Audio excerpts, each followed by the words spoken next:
கன்னியாகுமரி மாவட்டம் சர்வதேச சுற்றுலா தலத்திற்கு தகுதி பெற்ற இடம். கடலும் கடற்கரையும் என நீரின் ஆக்கிரமிப்பு அதிகமாக கொண்டு எழில் கொஞ்சும் மாவட்டம் இது. இங்கு கன்னியாகுமரி, நாகர்கோவில், விளவங்கோடு, குளச்சல், கிள்ளியூர், பத்மநாபபுரம் என 6 சட்டமன்ற தொகுதிகளை கொண்டது.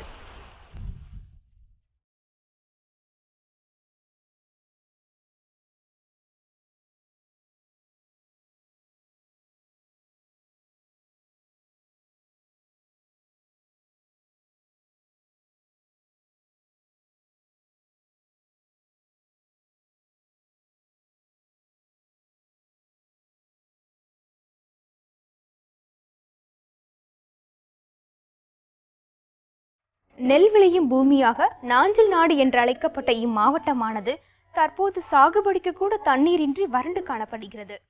இதனால் விவசாய நிலங்கள் வீடு மனைகளாக மாற்றப்பட்டு வருகின்றன.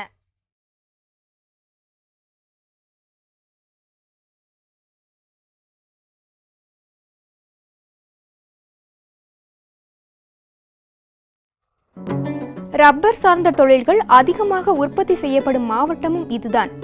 எனவே ரப்பர் பூங்கா அமைக்க வேண்டும் என்பது இம்மாவட்ட மக்களின் நீண்டகால கனவு.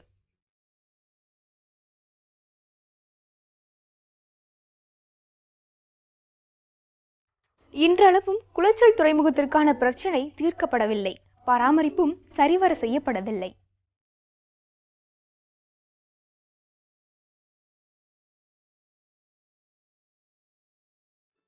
இத்தொகுதி மக்களின் நீண்டகால பிரச்சனைகள் என்ன?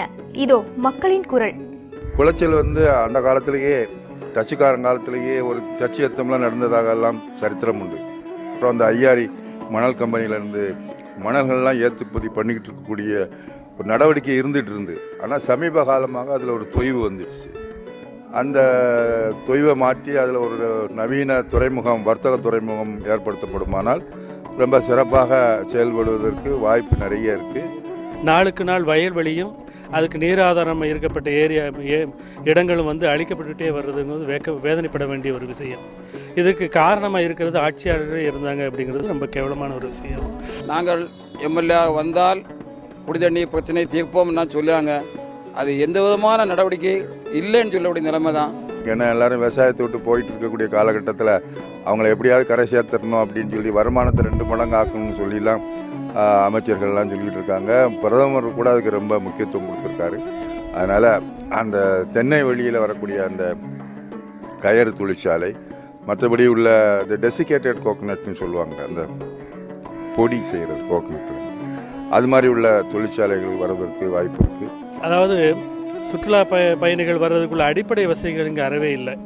ஏற்கனவே இருந்த ஆட்சியாளர்கள்லாம் வாக்குறுதி கொடுத்தாங்க, செஞ்சாங்க, இது வரைக்கும் ஒன்றுமே செய்யலை. அடிப்படை வசதிகள் வேணும், தங்குமிட வசதிகள் வேணும், சுகாதார வளாகங்கள் இருக்கணும், சுகாதாரங்கள் பாதுகாப்பு இருக்கணும்.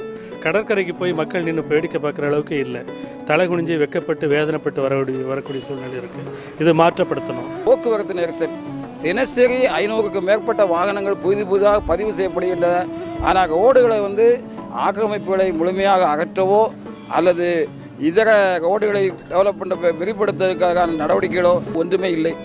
இம்மாவட்ட மக்களின் பிரச்சினைகளை நன்கு அறிந்திருக்கின்ற வேட்பாளர்கள் அவர்களுக்காக என்ன செய்ய போகிறார்கள் என்பதை அவர்களே கூறுகிறார்கள். பார்க்கலாம். அனைத்து அடிப்படை வசதிகளுடன் கூடிய சுற்றுலாத்துறை மையத்தை வேர்ல்டு கிளாஸ் 1 சுற்றுலாத்துறை மையமாக்குவதற்கு வாக்குறுதி அளிக்கிறேன். 1.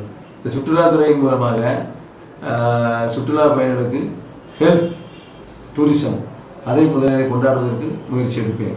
அதாவது விவசாயத்தை மேம்படுத்தக்கூடிய அளவிலையும் விவசாய பொருட்களுக்கான விலையும் கிடைக்கின்றதுன்னு சொன்னால் இல்லை.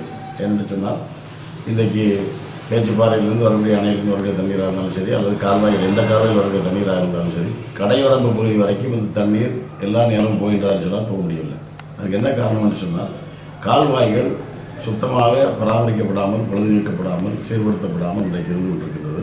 முழுமையாக இந்த தொகுதிக்குட்பட்ட அனைத்து குளங்கள், ஏரிகள், கால்வாய்களையும் சீரமைத்து கடையோரம் பகுதி வரைக்கும் விவசாயத்திற்கு அந்த தண்ணீர் செல்வதற்கான நடவடிக்கை மேற்கொள்ளப்படும். தோவாளை பக்கமும் பார்த்தீங்கன்னா ஏகப்பட்ட நீர்நிலைகள், குளங்கள், அருவிகள் பார்த்தீங்கன்னா நிறைய இருந்து கொண்டிருக்கிறது. அது நாஞ்சில் நாடும்பாங்க. அந்த நாடு செழிப்பான நாடு, அதை கூடி நம்ம நீர் நிறைந்த நாடு. அப்படிப்பட்ட நீர் நிறைந்த பகுதியில் பார்த்தீங்கன்னா குடிநீர் பிரச்சனை என்பது தலைவிரித்து ஆடிக்கொண்டிருக்கிறது. நாங்கள் அந்த பகுதிக்கு போகும்பொழுது அவங்க கேட்ட கேள்வி, எங்களுக்கு குடிநீர் குடிப்பீங்களா, சுத்தமான ஒரு குடிநீர் குடிப்பதற்கு எங்களுக்கு நடவடிக்கை எடுப்பீங்களான்னு கேட்டாங்க.